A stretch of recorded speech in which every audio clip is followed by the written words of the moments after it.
Hey everybody, Chris here. Thanks for stopping in. It's been a while. It's funny how time goes. Some things just never change. And through the years, you keep thinking something might change about the way you do something or approach something or think about something, but sometimes things just never change. So it used to be on Sunday nights, I would never have my homework done. And that's where I find myself on this Sunday night all this time later, in that I'm supposed to play tomorrow at 1 o'clock or 12 o'clock. Not really good on that. At 12 o'clock at McConnell Library of Radford University. So I'm really excited to be able to do that and to see my good friend Bud Bennett and to participate in his weekly Monday music series that he's done. And so he's invited me to go do that. So I wanted to do a good job. And the thing that I needed to do was I needed to change my guitar strings. And so the fundamental thing that you never do when you're a performer is you never change your guitar strings the night before.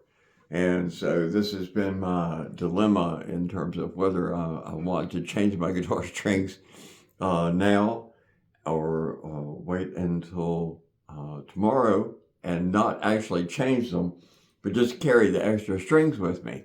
And so I'm leaning toward it's actually 11 o'clock at night and I'm supposed to be there and playing at noon. So it's a little late to be changing the strings on the guitar. So I'm actually thinking that these strings here will probably suffice.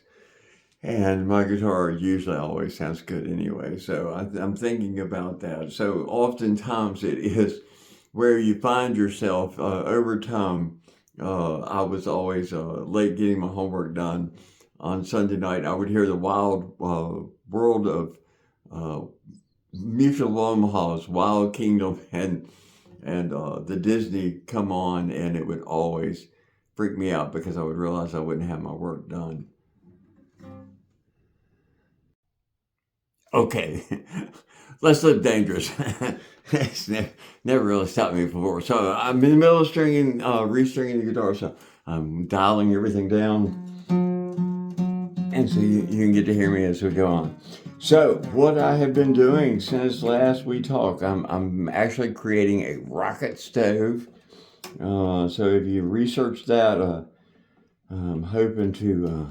I got 96 5-gallon buckets of clay, of mud, so I could start my own pottery business as far as having enough clay for the bench. There we go.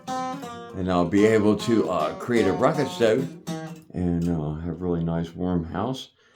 And I think it's really important to I'm still working the part-time job at Lowe's 3 days a week, and that's a wonderful place, a great place to work. And then in addition to that, I am spending time memorizing sort of a variety of things using the memory palace technique and thinking about that, ways to do it. So of the interesting things I picked up in terms of memorizing things is if you've heard the song Loser by Beck from back, I believe, in the 90s.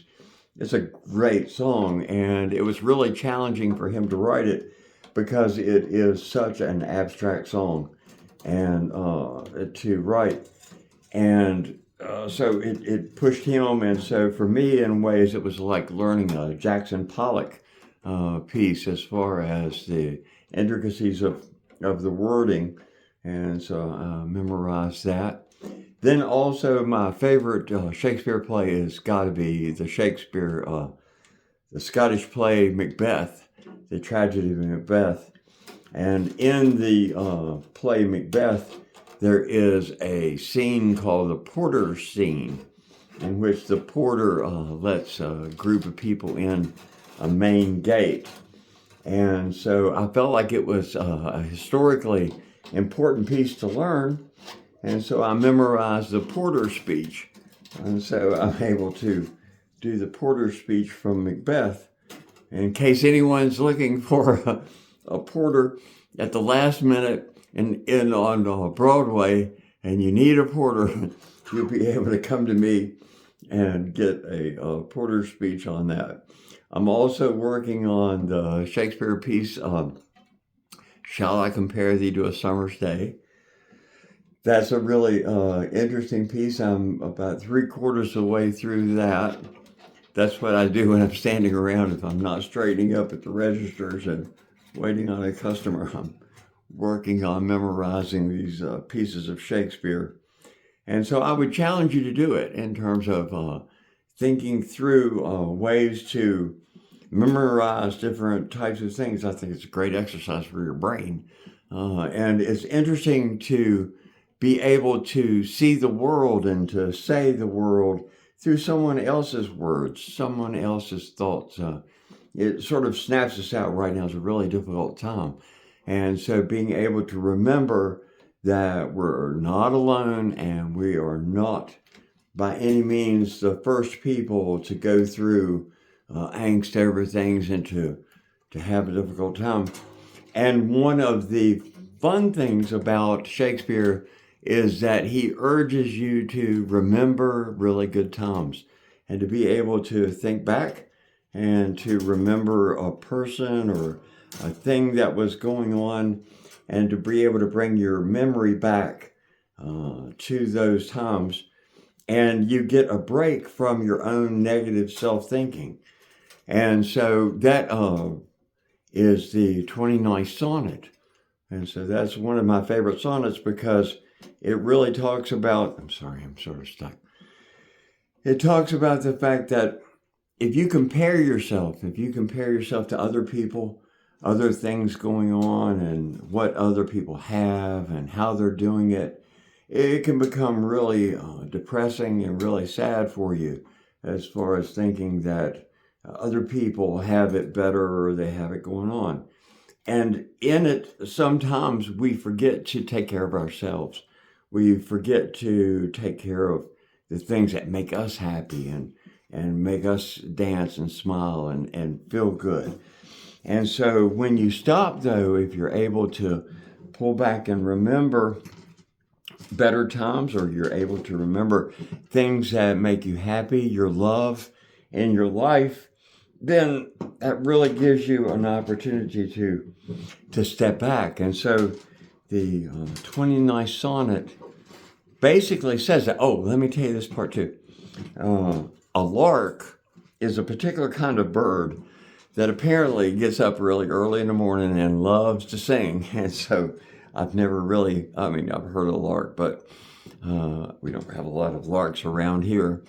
But they enjoy singing early in the morning on the beautiful days. So this is the way that Shakespeare, 500 years ago, was feeling really bad about himself and everything that was going on and what he was doing. When in disgrace with fortune and men's eyes, I all alone beweep my outcast state, and trouble deaf heaven with my bootless cries, and look upon myself and curse my fate, wishing me like him more rich in hope, featured like him with friends possessed, desiring this man's art and that man's scope, with what I enjoy most, contented least. Yet in these thoughts myself almost despising, haply I think on thee, and then my state, as to the lark at break of day from sullen earth, arises to sing songs at heaven's gate. Thy sweet love remembered such wealth brings, that then I scorn to change my state with kings. Isn't that a great way? I'm sort of stuck here on this string. Let me get this a little bit further along. I'll be right back with you.